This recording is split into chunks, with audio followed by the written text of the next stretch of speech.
Was this a mother running from grief, or something far more? Their mother know where to be found. So are Lilly and Jack. This story isn't about a stranger in the night. It's about the shadows that sometimes live inside our homes, and what happens when trust turns to silence. On the morning of May 2nd, 2025, Lilly, just 6 years old, and her little brother Jack, age 4, were playing outside their home in Lansdowne, Nova Scotia, a rural area surrounded by dense woods, narrow dirt roads, and neighbors few and far between. Inside the house was their mother, Malehya Brooks-Murray, and baby sister Meadow, barely 16 months old. Their stepfather, Daniel Martel, wasn't home, he was at work. According to Malehya, the kids were there one moment, and gone the next. At around 10 o'clock a.m., she called the Royal Canadian Mounted Police in panic. She claimed to have heard the children earlier that morning, but when she went to check, they were nowhere to be found. Not a sound, not a scream, not even a broken twig. A massive search unfolded across the wilderness. Police drones, K9s, volunteers, even aircraft combed the terrain, but no trace, no clothing, no scent trail, no bodies. It's been weeks, no ransom note, no suspects, no evidence of a struggle, and now, their mother is gone too, no longer speaking to the man who helped raise those children, no longer standing in front of cameras asking for their safe return. Just gone. Police say there is currently no evidence of abduction in the disappearance of Lilly and Jack Sullivan. This case is far from over, and over the next few minutes, we're going to take you deep inside the fractured relationships, conflicting stories, and buried secrets of a family at the center of this nightmare. If you believe these children deserve to be found, and that the truth deserves to come to light, please help us reach 1,000 subscribers in the next 7 days. It's free, it helps the story reach more people, and it might just bring us one step closer to justice for Lilly and Jack. Before the search teams, before the news cameras, before the internet exploded with theories, there were 3 quiet days. From April 29th to May 1st, Lilly and Jack Sullivan were seen only by close family. Their absence from school? Explained away as a stomach bug, nothing alarming. But May 1st, that afternoon, was the last time anyone outside the home can definitively say they saw them. By the next morning, they were gone. On May 2nd, at approximately 10 o'clock a.m., Malehya calls the RCMP. She claims she heard the children earlier in the day, but suddenly quiet. No giggling, no footsteps, just nothing. The authorities mobilized immediately. Search and rescue crews flooded the dense Nova Scotia woods, drones, K9 units.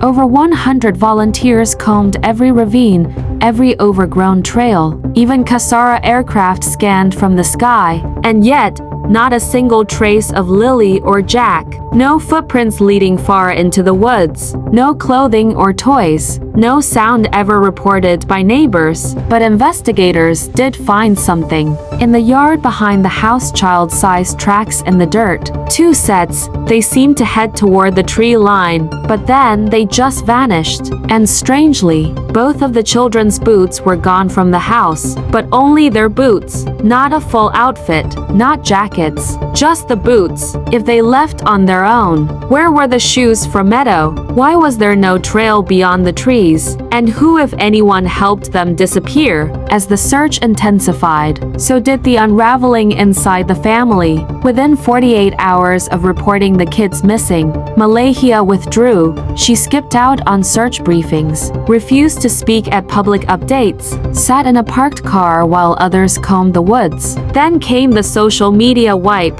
She unfollowed Daniel Martel, the children's stepfather, changed her relationship status to single, and just like that, the image of a united family shattered. On Facebook, the comments poured in. She knows something. Why is she hiding? Check her phone records. She passed the kids off to someone. One post read, "Who drove the car that took Lilly and Jack after Malehya passed them off? It wasn't Daniel, he was at work. So who was it?" And as the days dragged on, the silence from Malehya grew louder. According to Daniel, she cut off all contact with him. No texts, no calls, no visits, and though baby Meadow was still with her, Malehya never once stood beside Daniel to speak for the two children they'd raised together. Behind the scenes of public silence, the interrogation rooms were busy. Daniel Mardell, the children's stepfather, found himself under the harsh lights of RCMP questioning not once, but multiple times. In one 4-hour session,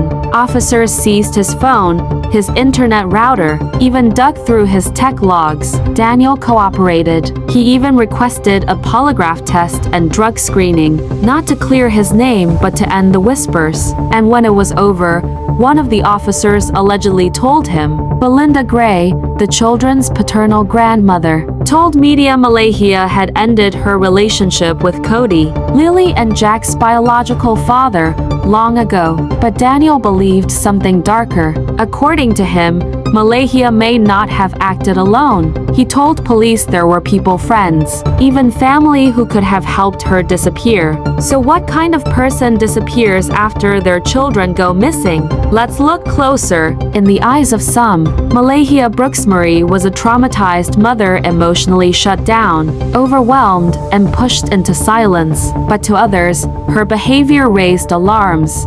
In the days after the disappearance, she erased her online presence. She changed her social media status, cut ties, stopped speaking. Some believe it was a trauma response. Others say it was a calculated exit strategy. Did she plan Lilly and Jack's vanishing? Why won't she face the public? Theories on Facebook turned into frenzy. But Daniel, he became the opposite of invisible. He stood outside during searches, talked to the press, shared photos of the kids online. He even posted his polygraph results, pleading with the public to see he had nothing to hide. But that came with a price. In his own words, my mother had to kick people off the property accusing me, screaming at us. In the eyes of many, Daniel went from stepdad to suspect, then to scapegoat. While no one has been charged, police action behind the scenes tells its own story. An investigator affidavit, fictionalized, references the initial decision to not issue an Amber Alert, citing lack of abduction evidence. But shortly after,